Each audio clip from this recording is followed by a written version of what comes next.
Seorang Yahudi adalah orang yang sudah accustomed kepada tradisi. Klaim bahwa Kristus adalah bukan hanya raja, tapi juga imam besar. Satu klaim yang akhirnya menggoncang mereka. Klaim yang against tradition. Maka di sini saudara, kita harus belajar satu hal. Saudara, hidup kita sebagai orang Kristen itu bukan melayani tradisi, bukan. Kalau tradisi tidak berlawanan dengan firman Tuhan, silakan melayani Tuhan di dalam tradisimu, silakan dalam kebudayaanmu, silakan. Tapi ketika tradisi sudah melawan firman Tuhan, orang Chinese misalnya harus pegang hiyo. Itu melawan firman Tuhan. Firman Tuhan akan katakan, jangan mengilahkan tradisimu. Rubah tradisimu, transformasikan tradisimu. Supaya tradisimu itu melayani Tuhan dan engkau akan melayani Tuhan. Bahkan melalui tradisimu, silakan. Ecclesia semper reformanda est. Yang mengatakan bahwa gereja itu harus terus-menerus direformasikan. Banyak orang yang mulai khawatir pasca Patong bagaimana. Saya percaya bukan satu orang yang akan memimpin. Tapi saya percaya Roh Kudus tetap akan memimpin. Dan ketika Roh Kudus memberikan gerakan pada kita jangan bicara bahwa pendeta Stephen Tong sudah tidak ada. Lalu kita tidak bisa melakukan apa-apa. Tidak, kini gereja bukan dimiliki oleh pendeta Stephen Tong, oleh keluarga Stephen Tong. Gereja ini dimiliki oleh Tuhan dan Tuhan akan menggerakkan gereja ini dan mereformasikan terus-menerus gereja ini.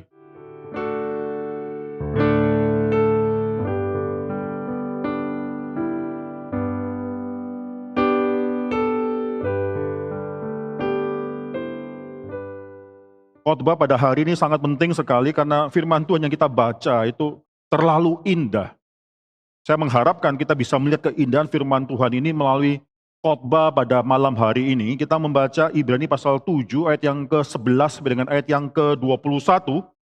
Kita akan bertanggapan membaca 11, saya baca 12, saudara silakan baca dan seterusnya. Inilah firman Tuhan yang sudah Tuhan siapkan, yang Tuhan berikan bagi kita semua pada malam hari ini. Kristus adalah imam yang lebih tinggi daripada Harun. Karena itu andai kata oleh imamat Lewi telah tercapai kesempurnaan, sebab karena imamat itu umat Israel telah menerima Taurat.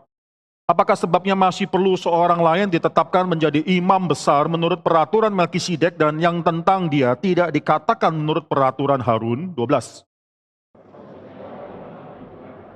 Ini akan berubah pula hukum Taurat. Sebab ia yang dimaksudkan di sini, termasuk suku lain dari suku ini tidak ada seorang pun yang pernah melayani di mezbah.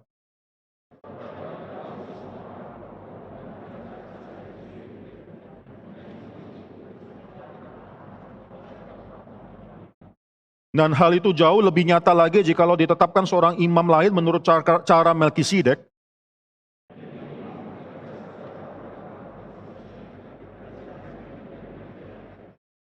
Sebab tentang dia diberikan kesaksian, engkau adalah imam untuk selama-lamanya menurut peraturan Melkisedek.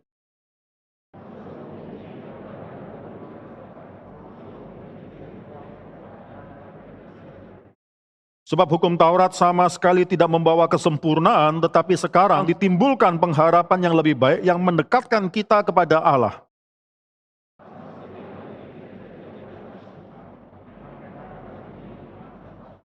Tetapi ia dengan sumpah diucapkan oleh dia yang berfirman kepadanya, Tuhan telah bersumpah dan ia tidak akan menyesal, engkau adalah imam untuk selama-lamanya. Saudara, kita akan membaca bagian Alkitab yang kedua dari Galatia. Saudara, Galatia pasal yang keempat. Galatia pasal yang keempat, ayat yang pertama sampai dengan ayat yang keempat, kita akan membacanya bersama-sama. Ini salah satu bagian firman Tuhan yang sangat penting sekali. Galatia pasal 4, ayat 1 sampai dengan ayat yang 4. Mari kita menikmati firman Tuhan ini, mari kita baca bersama-sama. 2, 3. Yang dimaksud ialah selama seorang ahli waris belum akil balik, sedikit pun ia tidak berbeda dengan seorang hamba, sesungguh pun ia adalah tuan dari segala sesuatu. Tapi ia berada di bawah perwalian dan pengawasan sampai pada saat yang telah ditentukan oleh Bapaknya. Demikian pula kita, selama kita belum akil balik, kita takluk juga kepada roh-roh dunia. Tetapi setelah genap waktunya, maka Allah mengutus anaknya yang lahir dari seorang perempuan dan takluk kepada hukum Taurat. Ayat 4 ini sangat penting sekali.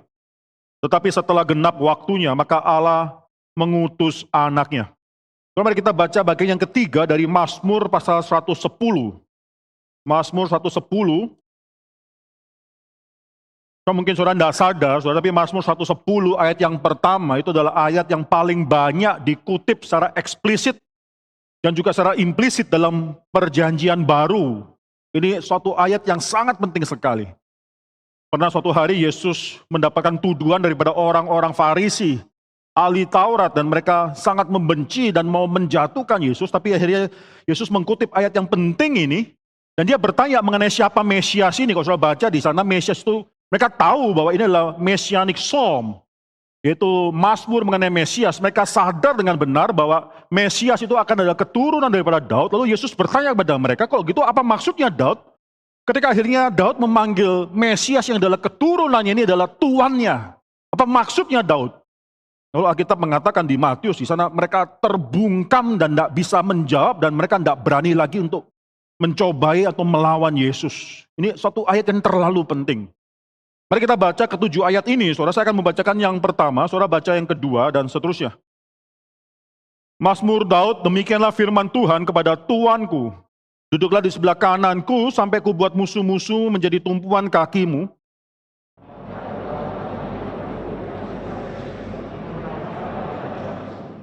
Pada hari tentaramu, bangsamu merelakan diri untuk maju dengan berhiaskan kekudusan, dan kandungan fajar tampil bagimu keremajaanmu seperti embun.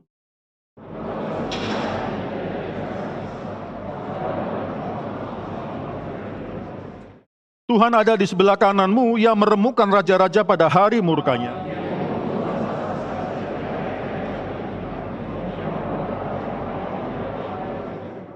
Dari sungai di tepi jalan Ia minum, oleh sebab itu Ia mengangkat kepala. Saudara, mari kita tundukkan kepala dan kita berdoa. Kami bersyukur ya Tuhan untuk belas kasihan Tuhan yang dalam memimpin kami minggu demi minggu, hari demi hari, untuk bisa melalui segala kesulitan hidup kami.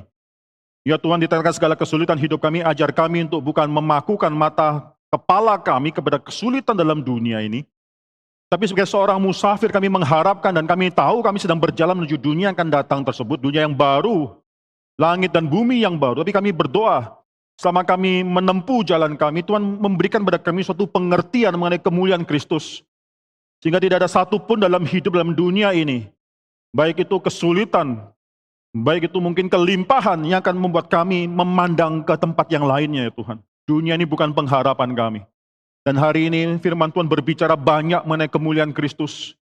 Bagaimana firman Tuhan sudah mengajar orang-orang Kristen pada abad-abad yang paling mula-mula. Sekarang kita firman Tuhan juga mendidik kami, menggembalakan hati kami. Hamba berdoa untuk mereka yang sudah berkumpul dalam ruangan ibadah ini, maupun mereka yang mengikuti secara relay. Berdoa untuk seluruh daripada kami, setiap daripada kami. Tidak ada satupun yang kami bisa banggakan di hadapan-Mu ya Tuhan, kecuali kami dikasihi oleh Tuhan. Itulah kebanggaan kami. Ya Tuhan, kami berdoa untuk pemberitaan firman Tuhan ini. Berbelas kasihanlah kepada kami. Dalam nama Tuhan Yesus Kristus kami berdoa dan mengucap syukur. Amin. Surah Ibrani pasal yang ke-7, minggu lalu kita sudah membicarakan mengenai suatu hal yang penting. Penulis Ibrani mulai masuk membicarakan mengenai seorang figur yang penting, itu Melkisedek. Melkisedek ini sangat penting sekali dalam perjanjian baru, khususnya dalam teologi daripada penulis Ibrani. Karena penulis Ibrani kan mengatakan bahwa keberadaan Melkisedek itu menjustifikasikan mengapa Kristus bisa dianggap sebagai seorang imam. Dan ini akan menggantikan seluruh peraturan imamat daripada Lewi. Ini menjadikan Kristus sebagai imam besar. Dan bukan hanya imam besar saja, tapi that great high priest, imam besar yang terakhir. Di mana kita orang manusia yang berdosa ini bisa mengharapkan di dalam imam besar yang terakhir ini ada suatu pengampunan dosa yang menjaminkan, benar-benar menjaminkan kepada kita hidup yang kekal, saudara.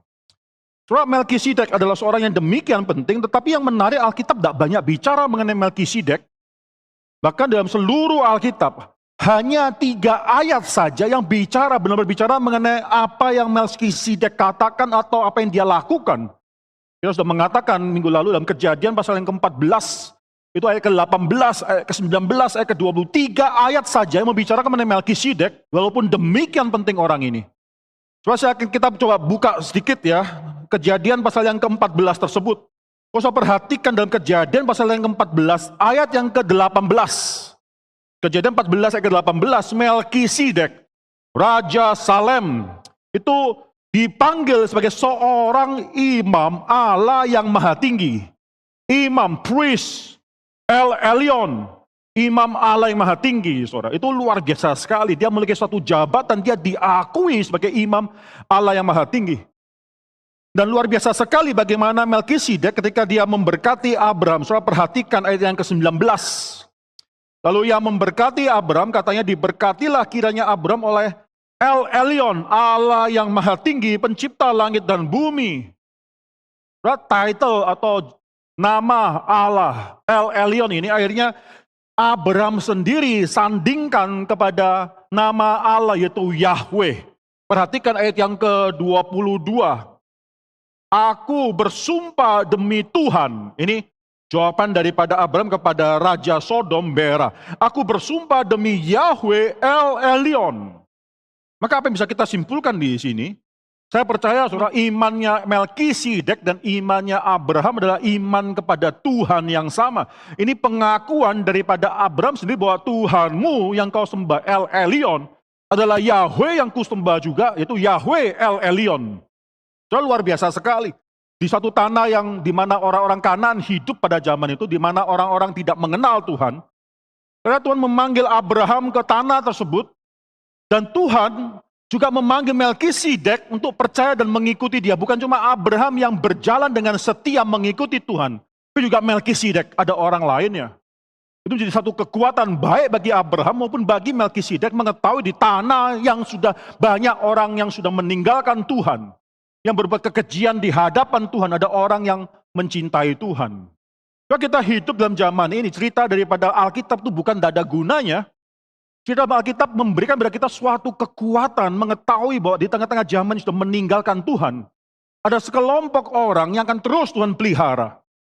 Ada sekelompok orang, ada sekelompok keluarga. Ada keturunan-keturunan daripada orang tersebut akan Tuhan pelihara imannya sedemikian rupa. Sehingga menjadi kesaksian di tengah-tengah dunia yang sudah meninggalkan Tuhan.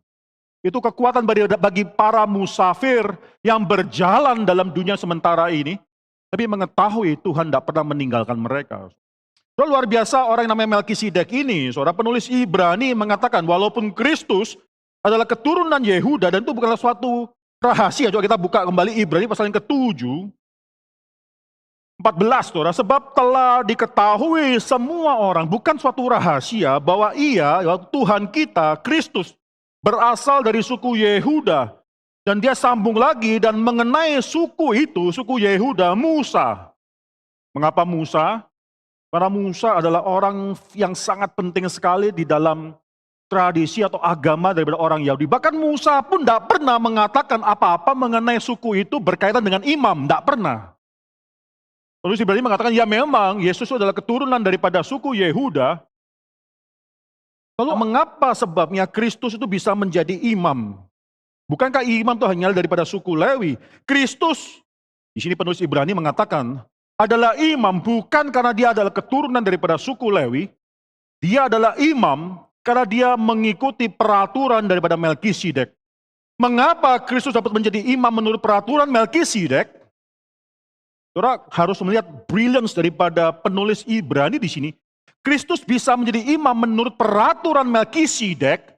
Bukan karena Kristus adalah tipe daripada Melkisedek. Christ was not a type, is never a type of Melkisedek. Tidak pernah. Kristus bukanlah figur tipe daripada Melkisedek. Tapi penulis Alkitab mengatakan, Melkisedek, imam daripada Allah yang maha tinggi ini, priest of El Elyon ini, justru adalah tipe daripada Kristus. Dia adalah orang yang tidak berbapa, 7 ayat 3, saudara ya. Ibrani pasal 7 ayat ke-3. Dia adalah orang yang tidak berbapa, tidak beribu, bahkan tidak ada silsilah, hari itu seakan tidak ada berawal dan hidupnya tidak berkesudahan. Karena itu penulis Ibrani katakan ia menyerupai anak Allah. Atau ia dijadikan serupa dengan anak Allah. Ia tetap menjadi imam untuk selama-lamanya. Ternyata imam daripada Allah yang maha tinggi ini, itu adalah dialah yang adalah the type of Christ. Dalam bahasa teologi kita sering banyak membicarakan mengenai tipologi, saudara. Tidak semua orang adalah type of Christ. Tapi di sini Melkisedek adalah a type of Christ dan saudara bisa melihat Melkisedek ini kita menolak pandangan yang mengatakan bahwa Melkisedek ini adalah Shem. Seperti orang-orang daripada Luther misalnya. Luther mengatakan ini Melkisedek adalah Shem, yaitu anak daripada Nuh. Kita tidak percaya Melkisedek adalah Shem karena Alkitab dengan jelas mengatakan bahwa Melkisedek ini tidak berbapak, tidak beribu, tidak tahu silsilahnya. Kita tidak tahu silsilahnya. Shem kita jelas. Shem sangat jelas sekali silsilah daripada Shem. Bahkan kita bisa telusuri silsilah daripada Shem sampai ke Adam. Kita tahu silsilah daripada Shem. Kita menolak pandangan bahwa ini mengatakan adalah Kristofani, yaitu kehadiran Kristus sebelum inkarnasi. Dia tampak di hadapan umat-umat Tuhan. Memang saudara, Alkitab ada bagian-bagian tertentu yang bukan hanya bicara mengenai Theophany, tapi juga Kristofani. Tapi di sini bukan Kristofani karena Alkitab sendiri mengatakan dalam Ibrani pasal 7 ayat ketiga, Melkisedek ini bukanlah Kristus, tapi menyerupai Kristus. Kita menghargai daripada inerransi daripada Alkitab, maka kita harus mengatakan ini tidak mungkin adalah Kristofani, karena dia bukanlah Kristus. Dia menyerupai Kristus. Maka kita percaya, saudara, seperti Calvin, menurut Calvin ini adalah orang biasa. Melkisedek adalah orang biasa, tapi kita tidak pernah tahu silsilah dia. Tiba-tiba Alkitab memunculkan dia, saya percaya, saudara, story yang sangat short sekali. Bicara mengenai Melkisedek, figur yang sangat penting. Cuma 3 ayat dalam Alkitab. Itu sengaja ditulis sedemikian rupa. Supaya kita melihat keunikan daripada Melkisedek yang kita tidak tahu silsilahnya. Tiba-tiba muncul. Saudara. Mengapa? Karena Melkisedek itu sedang merujuk kepada Kristus. Bukan Kristus sedang menunjuk kepada Melkisedek. Tapi Melkisedek yang sedang menunjuk kepada Kristus. Dialah type of Christ. Ini sangat penting sekali. Saya katakan minggu lalu, saya katakan sekali lagi di sini. Ini sangat penting sekali. Mengapa? Karena tidak ada satu orang pun yang lainnya yang bisa mengatakan saya juga adalah imam menurut ordo dari Melkisedek. Walaupun saya bukan keturunan Lewi, tapi saya adalah imam menurut ordo dari Melkisedek. Tidak ada satu orang pun yang bisa mengatakan hal ini. Mengapa? Karena Melkisedek bukan sedang merujuk kepada semua orang dan setiap orang. Dia bukanlah type of anybody else, tapi dia cuma type of one person, a type of Christ. Dia hanya merujuk kepada Kristus.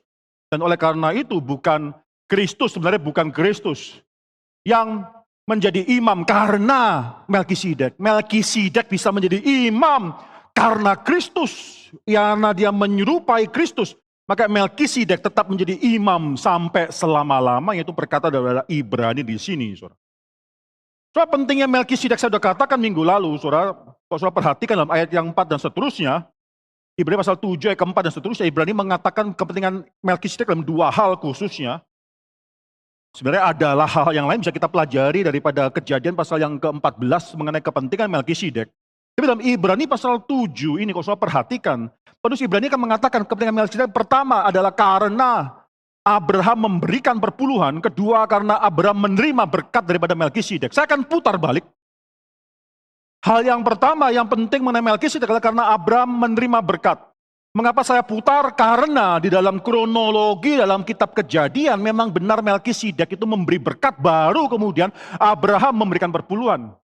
Jadi secara kronologi memang berkat terlebih dahulu, baru kemudian perpuluhan diberikan.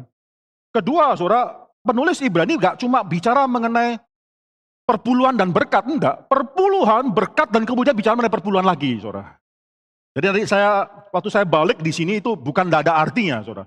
Oke, kita bicara mengenai kepentingan Melkisedek. Melkisedek adalah orang yang sangat penting sekali karena dialah yang memberkati Abraham. Dan ayat ke-7 dari Ibrani pasal 7 memang tidak dapat disangkal bahwa yang lebih rendah itu akan diberkati oleh yang lebih tinggi. Fakta bahwa Melkisedek memberkati Abraham bagi penulis Ibrani menunjukkan bahwa Melkisedek itu lebih tinggi daripada Abraham. Melkisedek lebih utama daripada Abraham, dan Abraham ini adalah bapak leluhurnya orang Israel. Tetap diberkati oleh Melkisedek lebih tinggi. Nanti yang kedua baru dibicarakan di sini dalam ayat yang keempat. Camkanlah betapa besarnya orang itu yang kepada Abraham bapak leluhur kita dia memberikan 1/10 dari segala rampasan yang paling baik. Coba bagi saya ini suatu hal yang sangat indah sekali, yang sangat penting sekali, dan saya mau ajar kita melihat suatu hal. Ketika penulis Ibrani berbicara mengenai perpuluhan, lalu bicara mengenai Melkisedek dan juga berbicara mengenai Kristus, maka ada suatu teologi yang penting yang harus kita dapatkan berkenaan dengan Kristus. Coba kita buka Bilangan, saudara. Kita buka Bilangan. Bilangan pasal yang ke-18. 21 sampai kayak 28, saya akan membacakan 21. Saya ajak semua yang laki-laki membacakan yang 21, yang perempuan dengan suara yang keras juga membacakan yang ayat yang genap. Ya, demikianlah firman Tuhan, laki-laki. Mengenai Bani Lewi, sesungguhnya aku berikan kepada mereka segala persembahan persepuluhan di antara orang Israel sebagai milik pusakanya, untuk membalas pekerjaan yang dilakukan mereka, pekerjaan pada kemah pertemuan, 22.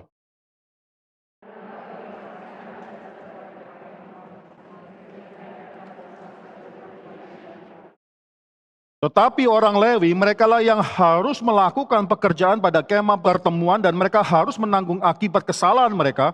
Itulah suatu ketetapan untuk selama-lamanya bagimu turun-temurun. Mereka tidak akan mendapatkan milik pusaka di tengah-tengah orang Israel.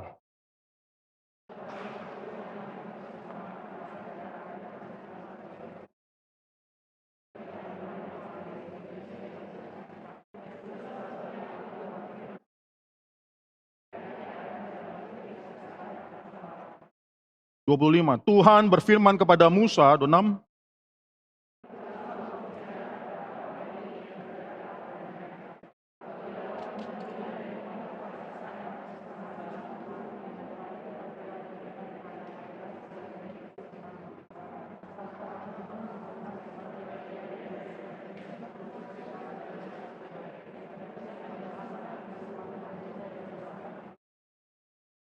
Dan persembahan itu akan diperhitungkan sebagai persembahan khususmu, sama seperti gandum dari tempat pengirikan dan sama seperti hasil dari tempat pemerasan anggur.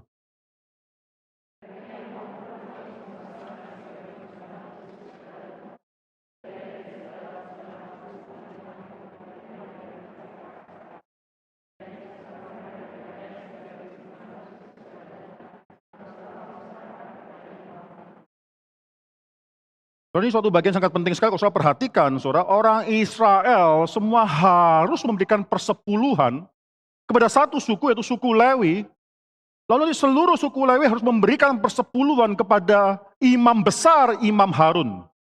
Saudara perhatikan yang menarik di sini, suku Lewi diminta untuk memberikan persepuluhan, dari segala yang terbaik yang mereka terima, mereka harus berikan kepada imam besar. Maka apa yang dikatakan oleh penulis Ibrani di sini, kalau kita lihat daripada teologi persepuluhan, maka penulis Ibrani sedang mengatakan suatu hal yang penting. Abraham itu sedang mewakili suku Lewi. Khususnya Abraham itu sedang memberikan 1/10 daripada seluruh rampasan yang terbaik, dia berikan 1/10 yaitu kepada Melkisedek. Coba perhatikan satu ayat yang penting dalam ayat yang ke-9, yang ke-10 di dalam Ibrani pasal yang ke-7, maka dapatlah dikatakan bahwa dengan perantaraan Abraham dipungut juga persepuluhan dari Lewi yang berhak menerima persepuluhan. Sebab ia masih berada dalam tubuh bapak leluhurnya ketika Melkisedek menyongsong bapak leluhurnya itu. Jadi apa? Bagi penulis Ibrani, apa yang Abraham lakukan memberikan persepuluhan kepada Melkisedek itu sama dengan orang Lewi memberikan seluruh persepuluhan kepada Melkisedek. Kalau saudara baca dalam Bilangan pasal yang ke-18, saudara bisa melihat bagaimana seluruh suku Lewi memberikan persepuluhan kepada imam besar. Dia menerima, dia memungut persepuluhan daripada seluruh suku yang lainnya. Tapi dia sendiri harus memberikan persepuluhan kepada imam yang besar. Kalau sekarang penulis Ibrani mengatakan seluruh suku Lewi melalui Abraham sedang memberikan persembahan kepada Melkisedek, berarti Melkisedek itu adalah imam besar. Melkisedek adalah imam besar, dan kalau Melkisedek adalah imam besar, dia lebih penting daripada seluruh keimaman daripada suku Lewi. Dan kalau Yesus Kristus adalah imam besar berdasarkan ordo daripada Melkisedek, maka di sini penulis Ibrani katakan fakta bahwa suku Lewi sedang memberikan persembahan pada Melkisedek, berarti persembahan tersebut juga diberikan kepada Yesus Kristus yang adalah imam besar. So, sekarang kita hidup di satu zaman di mana banyak gereja yang ngawur, saudara. Banyak gereja akhirnya mengumpulkan, seluruh jemaat gereja itu mengumpulkan persembahannya kepada satu orang, yaitu gembala sidangnya misalnya. Atau pastor senior, pendeta senior. Itu adalah suatu kesalahan fatal teologis. Karena pada saat itu ketika itu dilakukan, pendeta itu sedang mengatakan dia adalah imam besar. Kalau imam besar Kristus adalah the great high priest, dan Kristus sudah tidak perlu digantikan lagi, maka gereja itu sudah mengklaim bahwa keimaman besar Kristus tidak besar, bahkan bisa digantikan. Lalu mungkin ada orang yang mengatakan bagaimana kalau gereja itu memiliki sekelompok orang daripada mungkin hamba-hamba Tuhan yang menerima persepuluhan daripada jemaatnya sendiri. Bukan satu orang yang menerima, tapi sekelompok seperti orang Lewi menerima persepuluhan daripada saudara-saudaranya yang lain. Bukankah itu juga alkitabiah? Tidak. Mengapa? Karena keimaman Kristus sudah menghentikan keimaman daripada suku Lewi. Maka daripada itu tidak ada lagi suku-suku Lewi lainnya yang berhak mengklaim persepuluhan daripada jemaat Tuhan. Tidak ada. Di Gereja Reform Injil Indonesia ini sangat ketat sekali. Demikian ketat sehingga Saudara Stephen Tong katakan bahwa pendeta, anak pendeta tidak boleh bahkan mengurus keuangan daripada gereja. Tidak boleh. Maka di sini saudara dalam GRI tidak ada yang namanya jemaat mengumpulkan persepuluhan lalu diberikan kepada hamba Tuhannya. Tidak. Mengapa? Karena kita sudah mengatakan bahwa Kristus adalah imam besar. Dan karena Kristus adalah imam besar, yang great high priest, yang agung, yang terakhir. Maka dia tidak ada yang bisa menggantikan. Bahkan, kalau ditanya mengapa orang Kristen masih harus memberikan perpuluhan, bukankah itu suatu peraturan daripada perjanjian lama? Saudara, kita memberikan perpuluhan bukan karena peraturan hukum Taurat, bukan karena ordo keimaman daripada suku Lewi, bukan. Kita masih memberikan perpuluhan karena ordo daripada Melkisedek, keimaman daripada Melkisedek, di mana Kristus adalah imam besar tersebut. Maka setiap orang Kristen yang memberikan perpuluhan, itu bukan sedang menghidupkan kembali perjanjian lama. Jangan lupa, dalam Alkitab, sebelum ada hukum Taurat, Abraham sudah memberikan perpuluhan dan melalui perpuluhan yang diberikan kepada Melkisedek itu, seluruh suku Lewi sedang memberikan perpuluhan kepada imam besar Melkisedek yang adalah menjadi tipe daripada Kristus.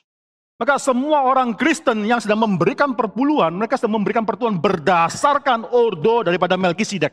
Bukan berdasarkan ordo daripada keimaman Lewi. Itu sudah lewat. Kristus kalau sudah menjadi imam besar yang agung, bukan cuma imam besarnya saja yang berhenti, seluruh ordo keimaman Lewi itu berhenti. Saudara. Maka kita bukan melakukan perpuluhan karena hukum Taurat, karena apa yang sudah dibicarakan dalam bilangan, bukan.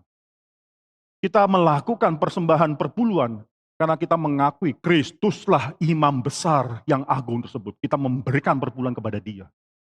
Ini satu hal yang sangat penting sekali, saudara.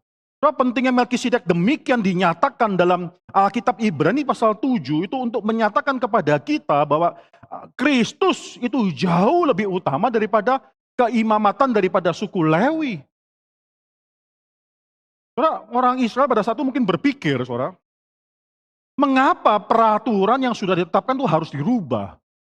Apa alasannya peraturan yang sudah ditetapkan itu harus dirubah-rubah lagi? Kita sangat terbiasa, saudara, dengan tradisi. Kita sangat terbiasa dengan kebiasaan. Kita tidak suka kalau kebiasaan hidup kita dirubah, itu kita tidak suka. Bahkan budaya adalah ekspresi daripada tradisi.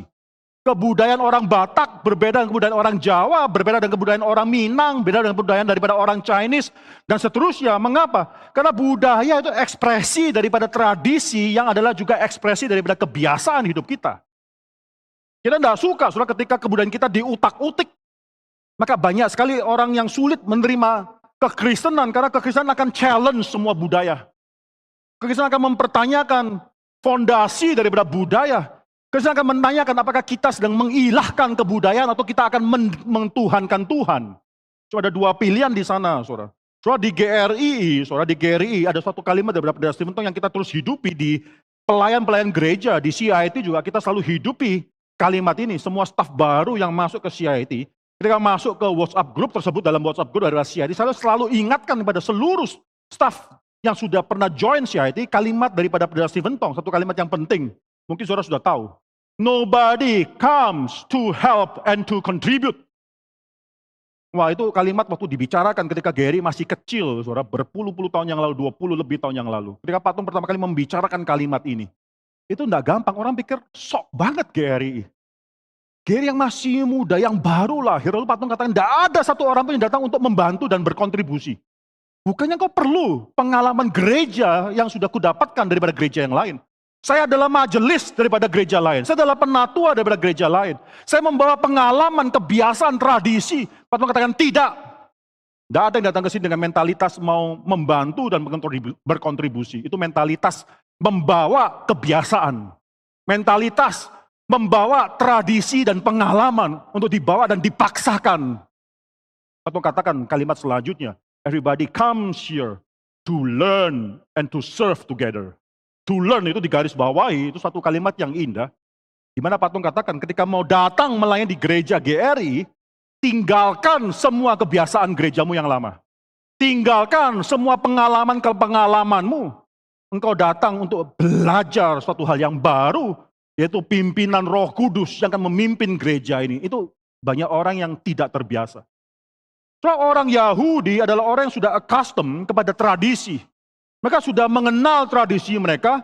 Mereka sudah mengerti bahwa imam itu harus daripada keturunan Lewi. Dan imam besar harus daripada keturunan bukan hanya Lewi, tapi keturunan daripada Harun. Mengapa sekarang semua harus diubah? Klaim bahwa Kristus adalah bukan hanya raja, tapi juga imam besar. Satu klaim yang akhirnya menggoncang mereka, yang mengkagetkan bagi orang Yahudi ini, klaim yang against tradition, melawan tradisi. Lalu mengapa masih harus dilakukan? Maka di sini saudara kita harus belajar satu hal, saudara kita hidup kita sebagai orang Kristen itu bukan melayani tradisi, bukan. Kalau tradisi tidak berlawanan dengan firman Tuhan, silakan melayani Tuhan di dalam tradisimu, silakan dalam kebudayaanmu, silakan. Tapi ketika tradisi sudah melawan firman Tuhan, orang Chinese misalnya harus pegang hiyo, itu melawan firman Tuhan. Firman Tuhan akan katakan jangan mengilahkan tradisimu. Rubah tradisimu, transformasikan tradisimu, supaya tradisimu itu melayani Tuhan dan engkau akan melayani Tuhan. Bahkan melalui tradisimu, silakan. Maka di sini saudara-saudara harus mengenal satu hal, kita tuh bukan sedang melayani tradisi. Kalau kita hanya melayani tradisi, ketika kita hanya melayani tradisi, kita sudah mengilahkan tradisi. Maka pada saat itu kita sedang merendahkan, menghina Tuhan. Tapi saudara jangan lupa di lain pihak kita bukanlah orang Kristen yang menghina tradisi. Ketika kita menghina tradisi, kita juga sedang menghina Tuhan yang mungkin bekerja melalui tradisi. Maka apa yang harus kita lakukan? Saya rasa semboyan daripada orang reform itu sangat penting sekali. Soal orang reform menseimbangkan dua hal ini. Tidak menghina tradisi dan juga tidak mengilahkan tradisi. Sekali jangan lupa, saudara, Protestan Reformasi itu bukan sedang lenyapkan tradisi. Ketika kita mengatakan bahwa sola scriptura hanya Alkitab saja, bukan berarti bahwa tradisi itu tidak penting. Tidak, itu bukan reform, bukan Protestan. Banyak sekali gereja pada zaman ini yang mengatakan tradisi tidak penting. Tapi Protestan Reformasi mementingkan tradisi, tapi bukan mengilahkan tradisi. Karena mereka berani mengeluarkan suatu kalimat dalam bahasa Latin mengatakan Ecclesia semper reformanda est. Yang mengatakan bahwa gereja itu harus terus-menerus direformasikan. Reformasi gereja tidak boleh berhenti, reformasi gereja harus terus-menerus berada dalam gereja. Kalau perlu tradisi ditransformasikan, dirubah, di-renew oleh gerakan daripada Tuhan, harus dilakukan. Demikian juga dengan GRI. Saudara GRI, kita bersyukur ada pimpinan daripada Pendeta Stephen Tong yang dalam 30 tahun, 31 tahun memimpin GRI itu memiliki suatu dinamika. Banyak orang yang mulai khawatir pasca Patong bagaimana. Siapa yang akan memimpin seluruh gerakan ini? Siapa yang memimpin seluruh gereja ini? Saya percaya bukan satu orang yang akan memimpin. Tapi saya percaya Roh Kudus tetap akan memimpin. Dan ketika Roh Kudus memberikan gerakan pada kita jangan bicara bahwa Pendeta Stephen Tong sudah tidak ada. Lalu kita tidak bisa melakukan apa-apa. Tidak. Kini gereja bukan dimiliki oleh Pendeta Stephen Tong, oleh keluarga Stephen Tong. Gereja ini dimiliki oleh Tuhan dan Tuhan akan menggerakkan gereja ini dan mereformasikan terus-menerus gereja ini. Semper reformanda est. Ecclesia semper reformanda est. Kalau perlu terus-menerus direformasikan. Itu gereja sedang tidak mengilahkan tradisi. Saudara. Kita harus sadar bahwa Tuhan adalah Tuhan. Dia berhak melakukan apapun yang dia inginkan. Termasuk kalau Tuhan mau menetapkan suatu hal yang baru. Orang Yahudi pada saat itu mengatakan, ya Tuhan, mengapa harus ada hal yang lain lagi? Bukankah sudah menetapkan keimaman daripada Lewi, mengapa sekarang harus ada imam besar yang lainnya? Ini bukan orang daripada suku Lewi, dia melawan tradisi.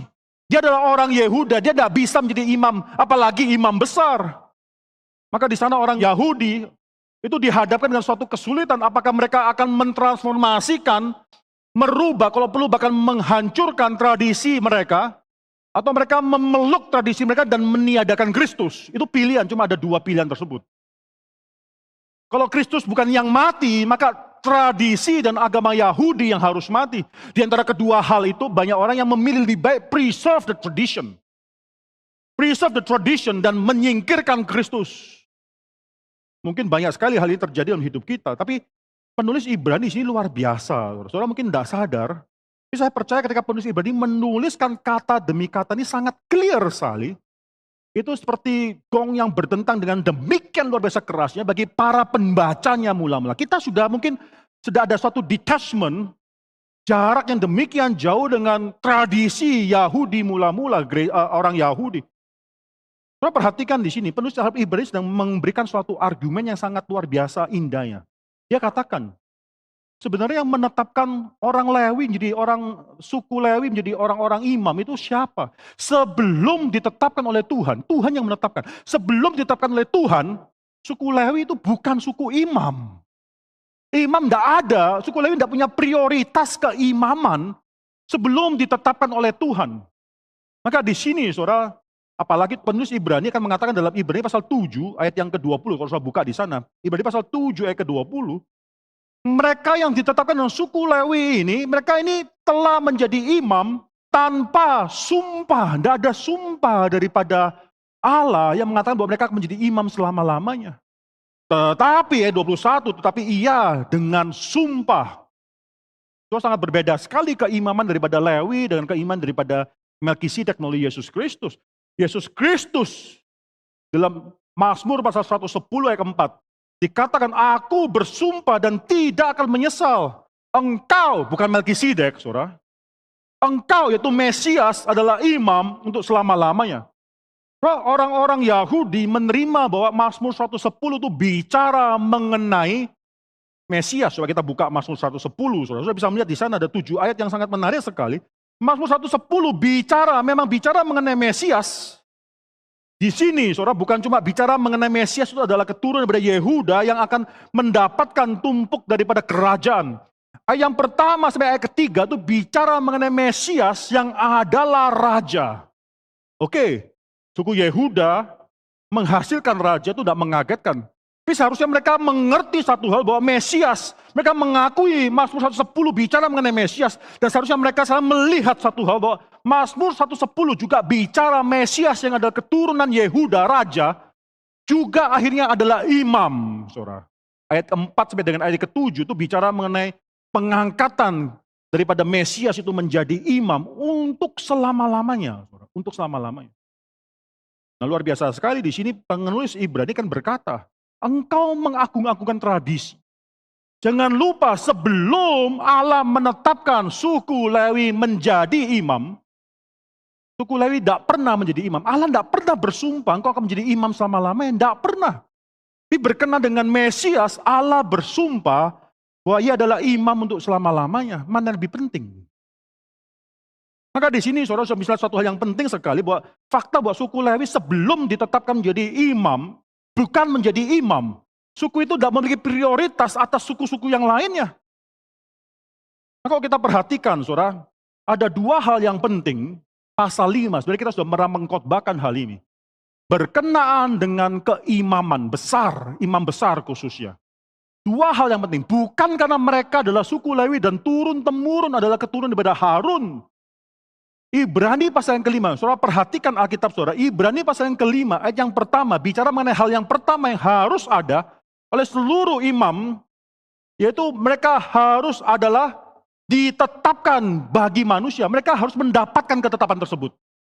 Imam besar itu bukan karena dia keturunan daripada Lewi, keturunan daripada Harun, otomatis harus menjadi imam besar, tidak, karena ditetapkan, itu yang penting, ditetapkan. Yang kedua ayat yang keempat, saudara, ayat keempat bicara mengenai karakteristik yang kedua, dia harus, saya baca ayat keempat, dan tidak seorang pun yang mengambil kehormatan itu bagi dirinya sendiri, tetapi dia harus dipanggil untuk itu oleh Allah. Dua hal yang mengestablish, mendirikan keimamatan daripada suku Lewi dan khususnya imam besar. Yang pertama, ditetapkan. Yang kedua, dia harus dipilih. Saudara. Bukan karena otomatis dia lahir pada suku Lewi daripada keluarga Harun, dia otomatis imam besar, enggak. Dia harus ditetapkan dan dia harus dipilih, dua hal tersebut. Dan yang menarik, yang luar biasa, penulis Ibrani mengatakan satu hal yang penting, Yesus Kristus mendapatkan dua hal tersebut. Dia ditetapkan dan dia dipilih oleh Allah untuk menjadi imam besar. Saudara baca, saudara.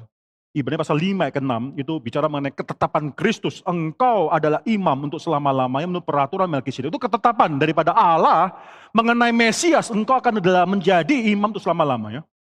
Ayat yang ke-10, saudara. Dan ia, Kristus, dipanggil menjadi imam besar oleh Allah. Menurut peraturan daripada Melkisedek. Dipanggil, saudara.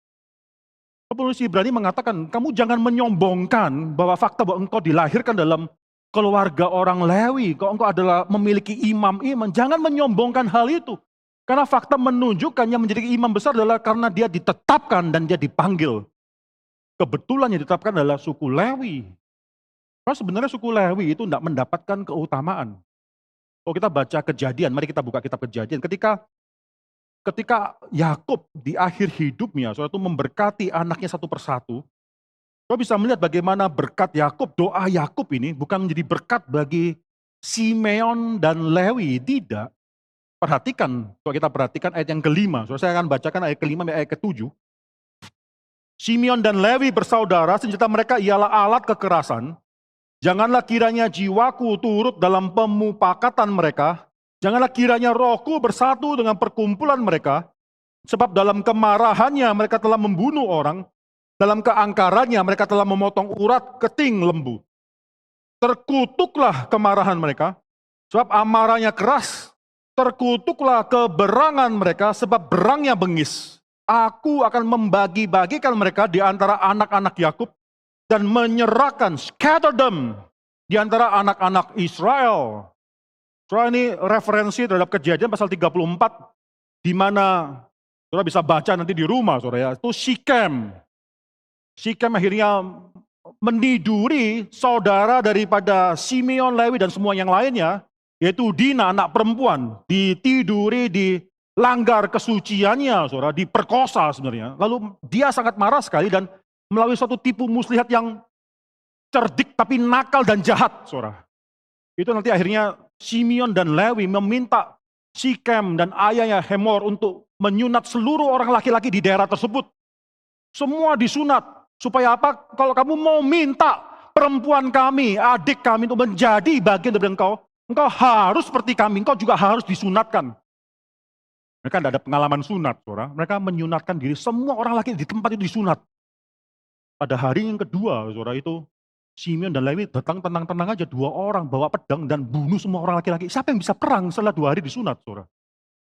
Tidak ada yang bisa melawan dan semua dibunuh orang laki-laki tersebut. Di sini, saudara, Yakub marah, saudara. Yakub marah dan akhirnya mengatakan kepada Simeon dan Lewi bahwa kemarahanmu, terkutuklah kemarahanmu tersebut. Engkau tidak akan mendapatkan bagian. Engkau akan terserak. Engkau akan terserak di dalam ayat ke-7. Saudara, engkau akan terserak di antara anak-anak Israel. Dia akan membagi-bagikan Simeon dan Lewi di antara anak-anak Yakub. Dan ini terjadi benar-benar, saudara. Simeon mendapatkan warisan di tengah-tengah tanahnya orang Yehuda. Simeon tidak mendapatkan warisan tanah di luar daripada warisan tanah suku yang lain, tidak di dalam suku Yehuda. Di antara suku Yehuda, di antara anaknya Yakub. Terlebih khusus Lewi sama sekali tidak mendapatkan bagian tanah apapun. Lewi hanya mendapatkan 48 kota diserak di seluruh orang Israel. 6 di antara kota perlindungan, saudara. 42 lainnya adalah kota-kota yang diserak di seluruh Israel. Kita bisa bayangkan ini menggenapi apa yang dikatakan oleh Yakub. Suku Lewi tidak akan mendapatkan tanah. Tapi yang luar biasa, saudara, yang luar biasa, Yakub mendoakan sesuatu yang tidak baik. Tapi Tuhan merubahkan khususnya suku Lewi. Tuhan katakan, yes, engkau tidak akan mendapatkan tanah warisan. Tapi akulah warisanmu. Akulah your inheritance. Akulah milik pusakamu. Engkau tidak mendapatkan tanah. Fakta bahwa suku Lewi tidak mendapatkan tanah menunjukkan pada saat itu dirubah pada zamannya Musa, saudara, berapa ratus tahun kemudian. Bahwa Tuhan memberkati suku tersebut. Bahkan Tuhan memberkati suku tersebut demikian rupa sehingga suku tersebut memang terserak di antara orang Israel. Supaya apa? Mereka bisa menjadi imam-imam bagi seluruh orang Israel. Akulah milik pusakamu, itu yang dikatakan. Tuhan merubah. Seharusnya keturunan Lewi orang Israel mengenal satu hal bahwa Tuhan yang bekerja, Tuhan yang merubah kondisi ini. Tuhan yang menjadikan dari yang tidak baik menjadi baik, tapi mereka membanggakan sekarang tradisi. Kalau saya sudah keturunan daripada Lewi harus menjadi imam, ada prioritas daripada seluruh orang-orang Israel, suku-suku Israel, bahkan menerima persepuluhannya mereka. Seterus-terusnya haruslah imam dari Lewi. Harusnya mereka mengenal satu hal, yaitu sejarahnya mereka, bahwa Tuhan merubah sejarah mereka. Tuhan mengasihi mereka. Sekarang, mengapa Tuhan tidak ada hak di dalam menetapkan suatu ordo yang lainnya lagi?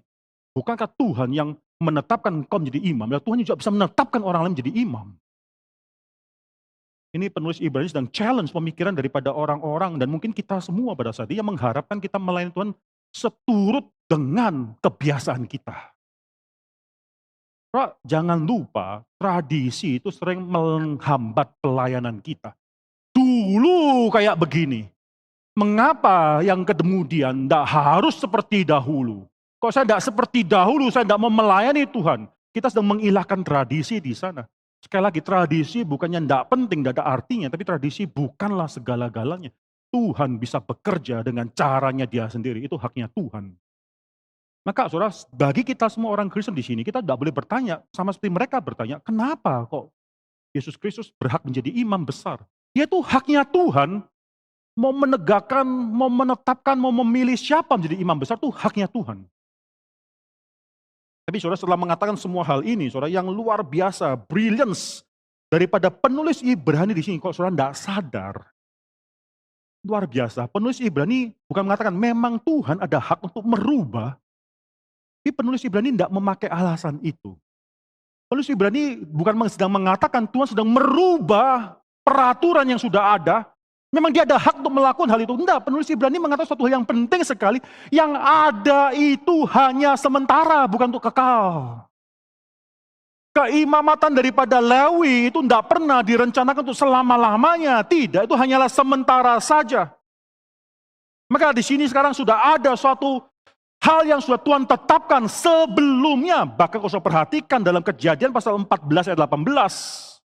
Di sana jelas dikatakan bahwa Melkisedek itu adalah imam daripada Allah yang maha tinggi. Allah sudah punya imam sebelum suku Lewi. Lalu mengapa engkau mengatakan bahwa suku Lewi lah itu yang berhak mendapatkan title, jabatan imam? Tidak, sebelum engkau ada. Bahkan sebelum suku Lewi dilahirkan, ketika masih ada nenek moyang mereka, Abraham, Allah sudah memiliki imam besar. Coba kita buka Mazmur pasal 110 sekali lagi, saudara. Ya, kita jangan lupa kita kasih batas dalam Ibrani pasal yang ke-7 tersebut. Mazmur 110, kalau saudara perhatikan di sana, perhatikan di sini. Ini bukanlah Tuhan sedang berfirman kepada Daud. Karena dia sedang membicarakan sesuatu langsung. Daud juga sedang menuliskan direct speech daripada Tuhan, tidak. Tapi Tuhan di sini, minggu depan kalau ada waktu saya akan membicarakan lebih panjang lagi mengenai Mazmur 110, itu demikian penting. Tuhan sedang berbicara, Yahweh Tuhan berbicara kepada anaknya, itu teologi Trinitarian. Seakan penulis daripada Mazmur Daud itu sedang mendengarkan, menguping pembicaraan mereka. Saudara perhatikan di sini, ini penulis bukan sedang mengatakan, demikianlah firman Tuhan kepadaku, bukan. Demikianlah firman Tuhan kepada Tuanku. Jadi dia seakan sedang menjadi orang ketiga, bukan bagian daripada pembicaraan tersebut, dia sedang mendengarkan. Saya boleh tanya kepada saudara, kapan perkataan ini dituliskan? Duduklah di sebelah kananku sampai kau buat musuh-musuhmu menjadi tumpuan kakimu. Atau ayat keempat, Tuhan telah bersumpah dan ia tidak akan menyesal. Engkau adalah imam untuk selama-lamanya menurut Melkisedek. Kapan ini dibicarakan? Ada sebagian komentator, saya tidak setuju dengan komentator mereka. Ini seakan Tuhan sedang mendirikan, establish new priestly order. Suatu ordo keimaman yang baru. Bukan baru, saudara. Saya percaya ini adalah pembicaraan daripada intra-Trinitarian discussion. Dari kekekalan, saudara. Maka di sini bukan pertama kali dibicarakan pada waktu Daud ada, eksis atau siap menuliskan, tidak. Ini adalah pembicaraan daripada kekekalan sampai kekekalan. Bicara mengenai mediator, the everlasting mediator. Yang sudah Tuhan tetapkan untuk menjadi mediator selama-lamanya. Dan dia katakan kepada mediator tersebut, engkau adalah raja, engkau adalah imam. Engkau adalah imam khususnya untuk selama-lamanya. Sebelum bahkan dunia diciptakan. Sebelum bahkan ada Abraham, sebelum bahkan ada Melkisedek, sebelum bahkan ada suku Lewi, ini sudah dibicarakan. Maka di sini saudara-saudara bisa memperhatikan satu hal yang penting sekali. Kristus sebagai mediator itu bukan plan B. Itu plan utamanya. Itu rencana Tuhan yang kekal. Bahkan ketika Adam sudah jatuh dalam dosa, Tuhan katakan pada hari di mana engkau memakan buah daripada pohon pengetahuan yang baik dan yang jahat tersebut, engkau pasti akan mati. Tapi hari di mana dia menantikan kematian tersebut, Tuhan malah memberikan janji keselamatan, gospel, proto-evangelium. Kejadian pasal 3 ayat 15. Kejadian pasal 3 ayat 15, saudara, di sana dikatakan oleh Tuhan bahwa keturunan daripada si perempuan ini akan menghancurkan kepala daripada si ular ini akan menghancurkan tumit daripada keturunan perempuan ini. Dan suatu perseteruan, tapi ular tersebut akan dihancurkan kepalanya. Saudara, waktu itu mungkin tidak terlalu jelas, tapi saudara perhatikan satu hal, Tuhan menjanjikan juru selamat. Kita tahu itu ada janji Tuhan mengenai juru selamat, tapi tidak langsung diberikan ya.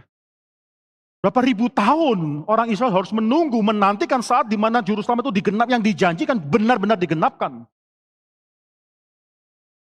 Saudara, suatu hal yang luar biasa, Galatia pasal 4 ayat 4 mengatakan, ketika sudah genap waktunya, Tuhan mengirimkan anaknya. Tuhan ketika membiarkan bangsa Israel selama ribuan tahun itu bukan karena tidak ada daya mengirimkan anaknya, bukan. Karena memang dia belum waktunya tiba. Ketika sudah tiba waktunya, sudah genap waktunya, Tuhan kirimkan janji tersebut. Saudara Stephen Tong sekali lagi, bicara mengenai filsafat, Christian philosophy of history. Kalau saudara tidak mendengarkan, saudara khotbah-khotbah tersebut, dengarkanlah. Dengarkanlah. Dirubahkanlah hidup lu oleh karena firman Tuhan. Saudara Stephen Tong mengatakan suatu hal. Dalam sesi pertama, hari pertama, itu konsep mengenai kehendak Tuhan atas history itu ditekankan.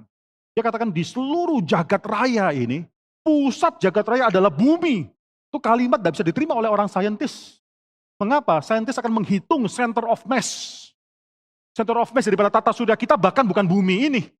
Pusat daripada seluruh massa dalam tata surya ini bukan di bumi ini, apalagi di seluruh jagat raya. Ibu Stephen katakan pusat daripada seluruh jagat raya ini adalah di bumi. Bukan bicara mengenai fisika, bicara mengenai kehendak Tuhan. Mengapa? Karena hanya di bumi terjadilah kehendak Tuhan.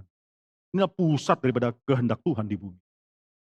Di dalam seluruh bumi, ciptaan bumi ini, begitu banyak spesies yang ada, flora, fauna, begitu banyak hal-hal yang saudara bisa lihat dalam bumi ini.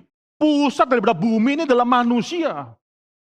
Dan pusat daripada seluruh manusia, pada Stephen katakan adalah gereja. Karena gerejalah yang jadi fokus daripada penebusan Tuhan. Kalau dengan perspektif semacam demikian, saudara bisa melihat bahwa segala sesuatu harus dinilai daripada sudut pandang daripada Tuhan. Dan dia masuk pada hari yang kedua dan bicara mengenai suatu statement yang saya sudah katakan.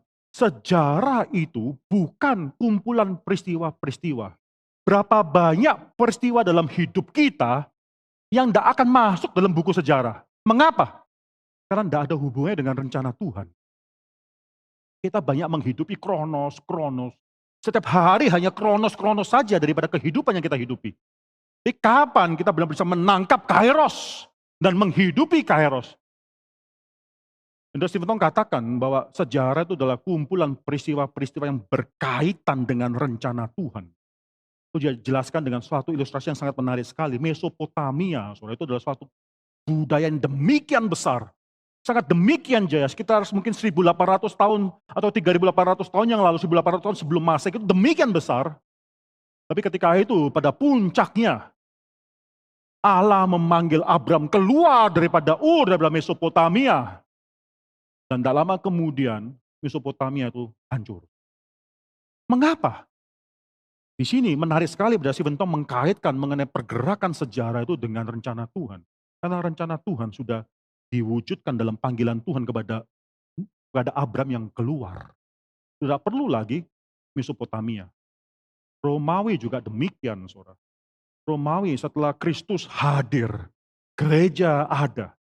Ya sudah, tidak lama kemudian hancur. Tidak perlu ada lagi.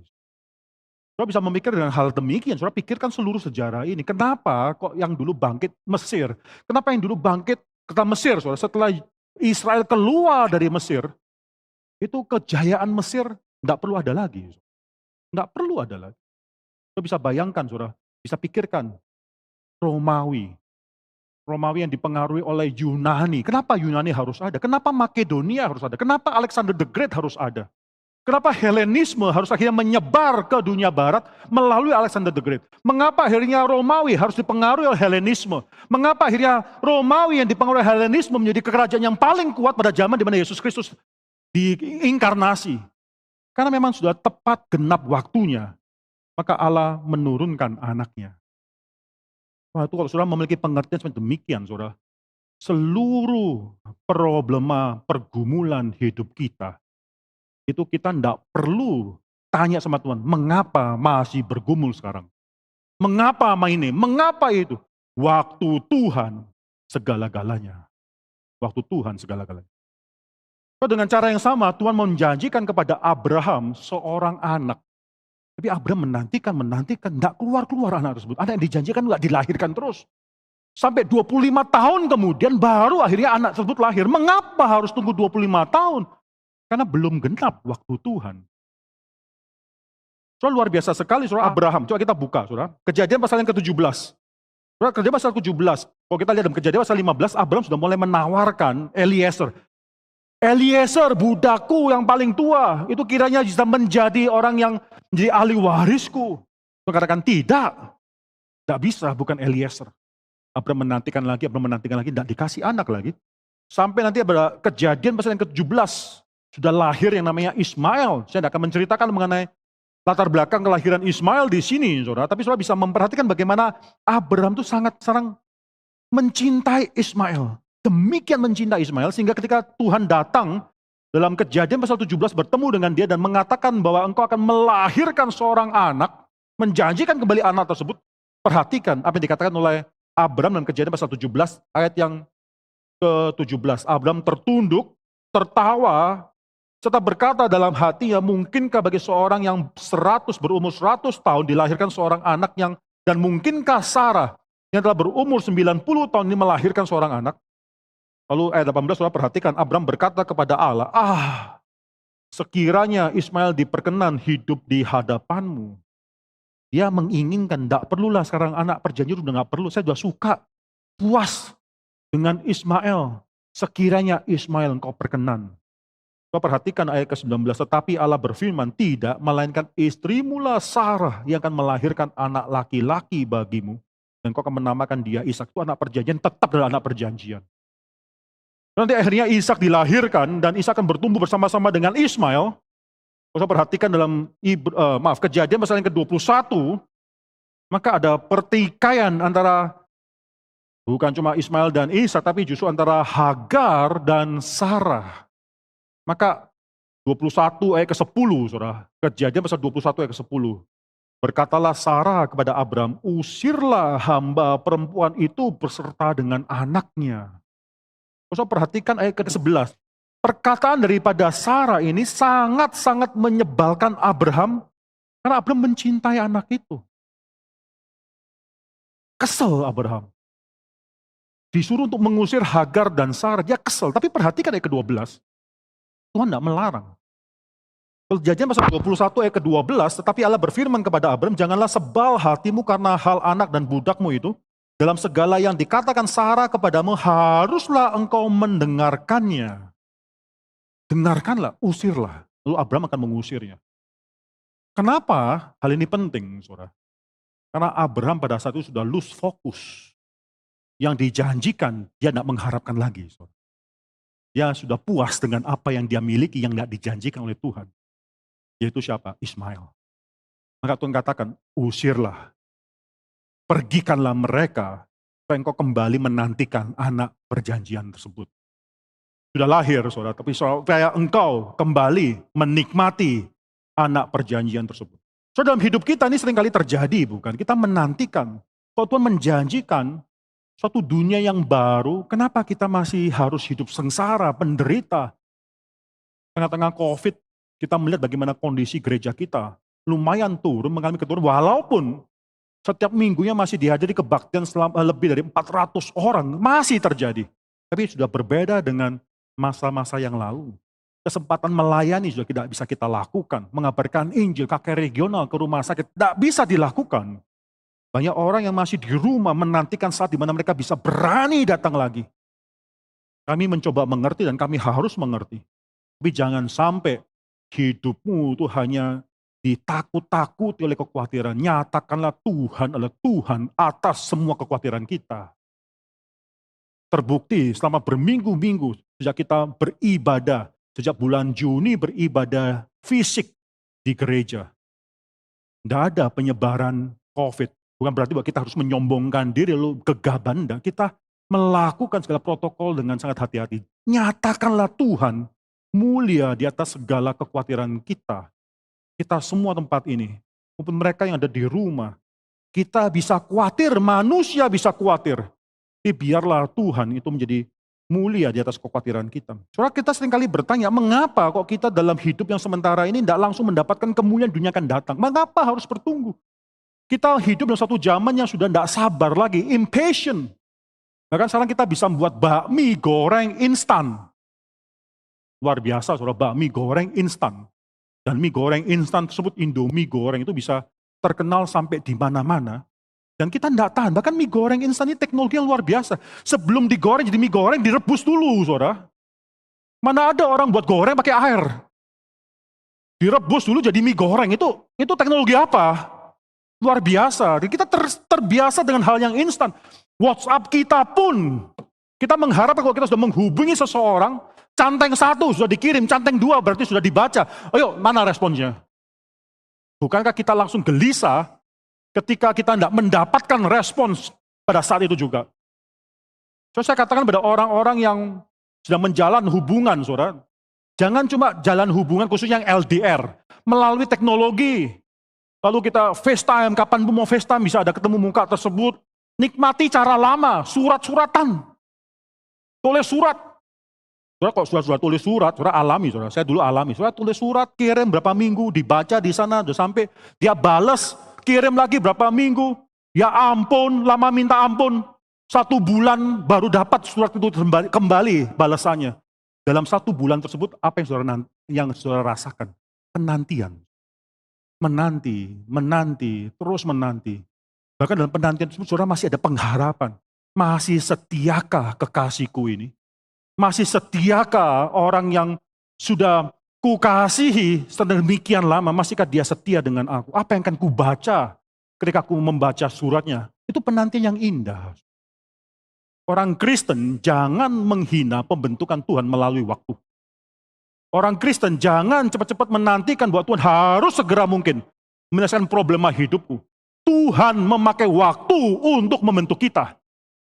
Ketika waktu Tuhan belum datang, belum tiba, itu adalah waktu pembentukan daripada Tuhan. Kita baca satu ayat yang luar biasa pentingnya, Roma, saudara. Roma pasal yang ke-8.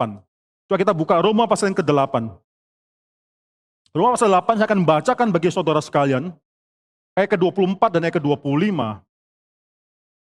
Sebab kita diselamatkan dalam pengharapan, tetapi pengharapan yang dilihat bukan pengharapan lagi, sebab bagaimanakah orang masih mengharapkan apa yang dilihatnya? Tapi jika kita mengharapkan apa yang tidak kita lihat, kita menantikan dengan tekun. Itu yang diinginkan oleh Tuhan dari anak-anak Tuhan.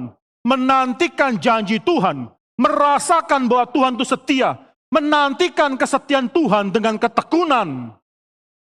Maka Tuhan tidak langsung memberikan juru selamat. Tuhan tidak langsung memberikan anak bagi Abraham.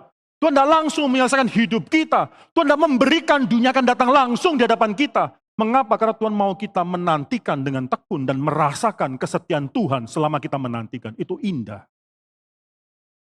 Kalian kita semua yang bergumul, mari kita bergumul dalam pergumulan kita. Kita masih mengatakan kepada dunia, kepada diri kita bahwa Tuhan itu setia. Dalam pergumulan kita, kita masih mengatakan ke seluruh dunia bahwa aku menantikan kesetiaan Tuhan. Aku menantikan dengan ketekunan. Aku merasakan kesetiaan Tuhan tersebut. Maka di sana, saudara, pergumulanmu menjadi satu pergumulan yang indah karena kemuliaan Tuhan dinyatakan melalui pergumulan kita. Banyak sekali gereja-gereja sekarang yang mengatakan bahwa Tuhan harus menyelesaikan pergumulan hidupku sekarang. Itu instan, harus selesai. Kalau Tuhan mengasihi aku, jangan memberikan aku pergumulan, apalagi yang begitu lama. Sekarang selesaikanlah. Mereka tidak pernah bisa menantikan bahwa di dalam penantian mereka menantikan dengan tekun kesetiaan Tuhan. Dan kalau Tuhan sudah menjanji kepada kita semua, dunia akan datang sebut. Marilah kita nantikan. Dan kita percaya dalam penantian kita bahwa Tuhan itu setia. So ini yang dikatakan oleh penulis Ibrani di sini. Engkau jangan sombong. Engkau jangan sombong. Engkau tuh cuma jangan lupa, engkau keimamatan daripada Lewi itu bukan diangkat dengan sumpah. Tuhan tidak pernah bersumpah engkau jadi imam selama-lamanya. Engkau cuma sementara saja. Bangsa Israel hanya dipakai oleh Tuhan sementara janji tersebut belum digenapi. Menjaga janji tersebut, saudara. Tapi keimamatan daripada Lewi itu bukanlah janji Tuhan. Janganlah engkau membingungkan hal ini. Kalau kita baca daripada tulisan daripada Paulus di Galatia, ini pemikiran Paulus sinkron sekali dengan pemikiran dari penulis Ibrani. Paulus katakan, janji tersebut sudah diberikan. Tapi sebelum anak ahli waris tersebut akil balik, dia tuh tidak beda dengan hamba-hamba yang lainnya. Tidak beda dengan hamba-hamba lain, bahkan dia harus, seakan ada wali di atasnya, perwakilan yang mengawasi dia. Tapi sampai waktunya tiba, ahli waris tersebut menerima warisan tersebut, maka yang namanya semua yang bernama hamba-hamba, yang menjadi wali sudah tidak diperlukan lagi. Maka penulis Ibrani juga mengatakan dalam Ibrani pasal yang ketiga, Musa, sebesar-besarnya Musa, sepenting-pentingnya Musa, dia hanyalah hamba yang setia di rumahnya Tuhan. Ibrani pasal yang ketiga. Musa hanyalah hamba yang setia di rumahnya Tuhan. Tetapi Kristus, penulis Ibrani katakan dalam Ibrani pasal yang ketiga juga, dia adalah setia di rumahnya Tuhan sebagai anak, bukan hamba. Sebagai anak. Saudara, di sana penulis Ibrani menantang, berikan suatu challenge bagi seluruh audiensnya yang sangat mengerti sekali tradisi orang Yahudi. Siapakah yang utama? Apakah keimamatan daripada suku Lewi yang diangkat, ditetapkan, dipilih, bukan dengan sumpah, atau keimamatan daripada Kristus, Mesias, yang berdasarkan dengan ordo Melkisedek yang diangkat untuk selama-lamanya dan disecure, dijaminkan melalui sumpah yang tidak mungkin bisa berubah. Tidak ada satu hal dalam hidup ini yang bisa membuat kita kehilangan fokus daripada keutamaan Kristus. Tidak ada. Tidak ada satu hal apapun dalam hidup ini, bahkan cemerlangnya dunia ini, atau redupnya dunia ini, yang bisa menggantikan kemuliaan daripada Kristus. Tidak ada, karena dialah yang dijanjikan, dan dia sudah digenapkan. Terus akan memakai waktu yang pendek untuk menutup khotbah ini dan membicarakan mengenai 3 hal berkenaan dengan ketidaksempurnaan hukum Taurat. Ya, ketidaksempurnaan hukum Taurat. Yang pertama, hukum Taurat itu tidak sempurna karena ordo imam besar. Keimamatan daripada Lewi juga tidak sempurna. Ayat yang 11 coba saudara baca di sana, saudara. Karena itu andai kata oleh imamat Lewi telah tercapai kesempurnaan, sebab karena imamat itu umat Israel telah menerima Taurat. Apakah sebabnya masih perlu seorang lain ditetapkan menjadi imam besar menurut peraturan Melkisedek dan yang tentang dia tidak dikatakan menurut peraturan Harun? Fakta bahwa akhirnya Tuhan sudah menetapkan bahkan sebelumnya, sebelum suku Lewi itu ada, mengenai keimamatan daripada Mesias, menyatakan bahwa keimamatan daripada Lewi itu tidak sempurna dan oleh karena itu hukum Taurat juga tidak sempurna. Itu yang pertama. Saudara. Yang kedua, saudara, hukum itu akan berubah karena keimamatan daripada Lewi itu berubah. Itu ayat ke-12, saudara. Sebab jikalau imamat berubah dan fakta bahwa Tuhan sudah menetapkan suatu ordo yang lain, imamat daripada Mesias Kristus yang jadi imam besar untuk selama-lamanya, berarti imamat Lewi harus berhenti, harus ada perubahan. Sebab jikalau imamat berubah, dengan sendirinya akan berubah pula hukum Taurat itu tidak sempurna. Memang karena hukum Taurat itu bukan janji daripada Tuhan berkenaan dengan keselamatan.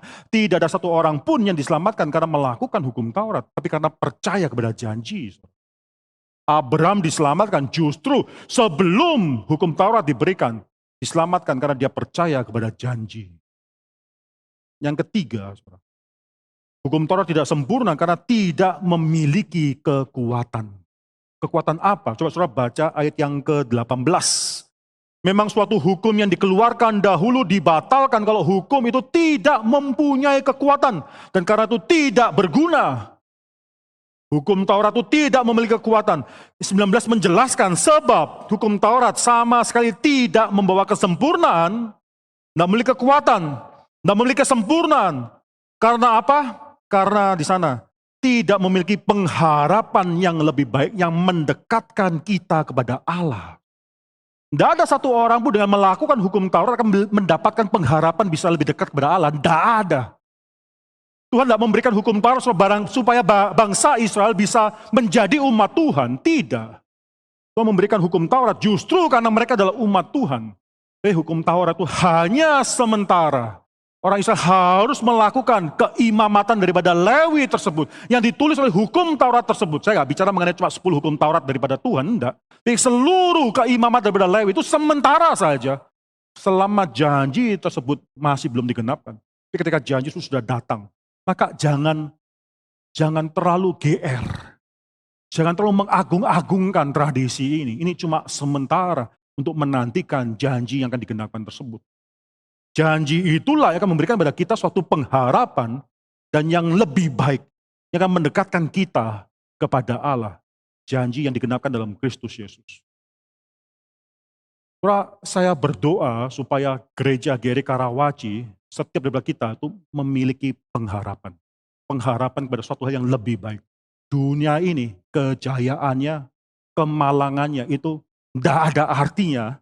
Tidak bisa membawa kita lebih dekat kepada Allah. Tidak bisa. Atau tidak bisa menjauhkan kita juga daripada Allah. Kristus dan apa yang sudah digenapkan oleh Kristus, itulah pengharapan kekal kita. Dan kita bersyukur karena ayat 16 mengatakan bahwa dia itu hidup dia itu bukan berdasarkan hidup yang bisa binasa lagi. Tidak. Dia memiliki hidup yang kekal dan itulah imam besar agung kita untuk selama-lamanya. Terus sebelum kita berdoa, saudara saja kita menyanyikan lagu nomor 1, saudara, Tell Out My Soul. Kalau saudara perhatikan di sini, ini lagu ini sebenarnya sedang to some extent sedang memberikan suatu respons terhadap firman Tuhan yang kita bacakan. Mari kita berteriak kepada jiwa kita. Kita berteriak kepada orang-orang sekitar kita. Kita berteriak, tell out my soul. Mengenai kemuliaan Tuhan yang sudah Tuhan janjikan kepada kita. Mengenai firman Tuhan yang sudah Tuhan berikan kepada kita.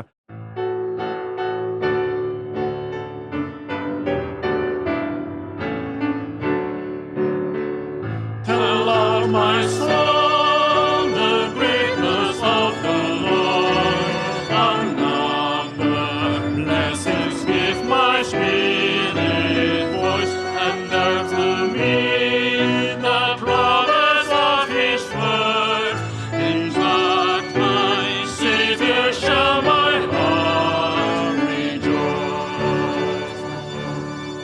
Bapa dalam surga, kami bersyukur untuk semua janji-janji Tuhan yang sudah Tuhan genapkan. Kami bersyukur karena dalam penantian kami memiliki Tuhan yang demikian setia. Pada janji Tuhan yang sudah Tuhan janjikan dan Tuhan atas janji tersebut Tuhan sudah bersumpah pada dirimu sendiri. Ya Tuhan, hamba-Mu berdoa, kami semua berdoa bagi seluruh jemaat. Jemaat Tuhan yang sedang bergumul pada saat ini. Yang berdoa ya Tuhan, kiranya dalam pergumulan mereka berbicara kepada jiwa mereka bahwa Tuhan adalah Tuhan yang setia. Kiranya Tuhan dipermuliakan dalam setiap pergumulan kami. Tuhan dipermuliakan dalam setiap daripada sukacita kami, kegembiraan kami, semua yang kami terima dalam hidup ini. Tidak ada satu hal yang bisa merebut kenikmatan Tuhan dan kemuliaan Tuhan dalam hidup kami. Kami serahkan jemaat ini sekali lagi ya Tuhan. Kiranya Roh Tuhan, Roh Kudus terus berbicara kepada kami semua. Kamu sudah selesai berbicara pada malam hari ini, sekarang berbicara kepada mereka semua. Karena mereka adalah domba-dombamu. Dalam nama Tuhan Yesus Kristus, Gembala yang agung tersebut, kami berdoa. Amin.